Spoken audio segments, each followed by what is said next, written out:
Imana nishimwe ndabaramukisha muri atandukanye. Yesu abagiriye neza, hanyuma Yesu akomeze kubaha umugisha, bafungurira imiryango abane namwe muri byose.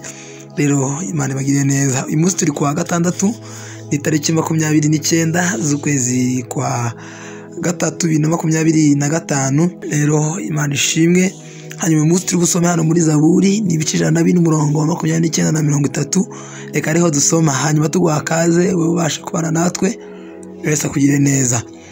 Reka tubasomera avuga ngo uhisha mu maso hawe, uhisha mu maso yawe bigahinda imishyitsi,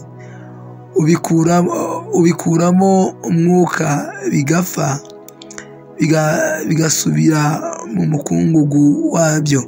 30 avuga ngo wahoze mu 30 akavuga ngo wohereza umwuka wawe bikaremwa ubutaka, ubusubizaho ubugingo bushya. Amen, haleluya.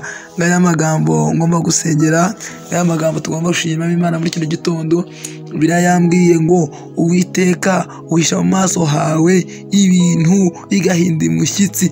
Haleluya. Hanyuma avuga ngo kandi ubikuramo umwuka bigapfa, bigasubira mu mukungugu. Imana nishimwe. Arakubwiye ngo kandi wohereza umwuka wawe bikaremwa ubutaka, ubusubizaho ubugingo bushya. Mana we, ushimwe kuduhaye ubuzima, cyo kuduhaye guhagarara, cyo kuduhaye kugira neza. Nkubwire naho byuka muri kino gitondo, yibuka ko Imana yaguhaye ubuzima, ko Imana yaguhaye kugira neza, ko Imana ikuri nubyuka muri kino gitondo ujya muri shuguri zawe. Yesu akugire neza, agufungura imiryango ibyari bigoye abikuyeho. Hanyuma haguruka ushima Imana, uyinezererwe mu izina rya Yesu. Amen.